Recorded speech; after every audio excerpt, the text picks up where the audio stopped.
Notem que os israelitas constroem primeiro o templo e depois os muros da cidade.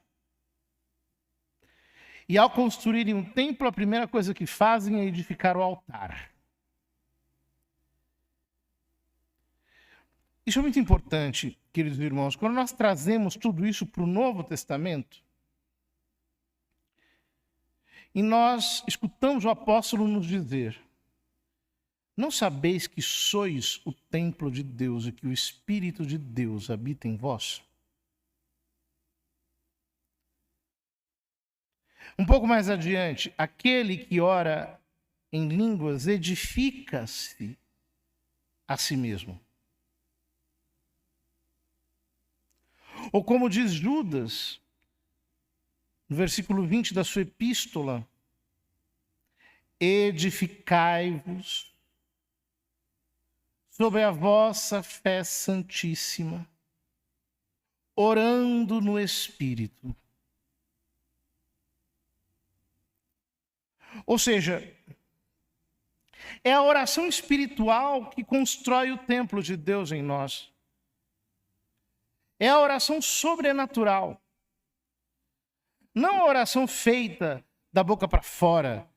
Não a oração que é simplesmente uma expressão externa, mas a oração que é um gemido inefável, que é o Espírito que intercepta o nosso espírito.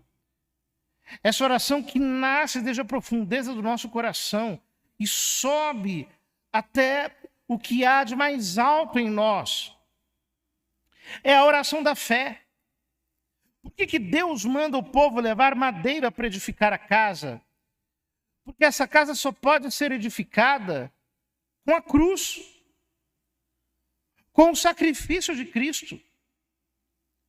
E como é que nós nos apropriamos do sacrifício de Cristo? Como é que nós passamos pela cruz na oração? Nós passamos pela cruz quando nós deixamos de orar segundo o nosso entendimento humano apenas, de acordo com os nossos sentidos, de acordo com aquilo que nós vemos, e nós passamos a orar a oração de Deus, ou permitir que Deus ore a sua oração em nós. Como diz São Paulo aos Romanos, nós não sabemos orar como convém, mas é o próprio Espírito que intercede em nosso favor com gemidos inefáveis. Ou seja, a oração no Espírito é aquela na qual nós sacrificamos os nossos sentidos, nós deixamos de viver para aquilo que nós vemos, para aquilo que nós escutamos, para aquilo que nós tocamos, para aquilo que nós saboreamos, para aquilo que nós odoramos, e passamos a caminhar na fé, a receber de Deus aquilo que só Ele sabe fazer,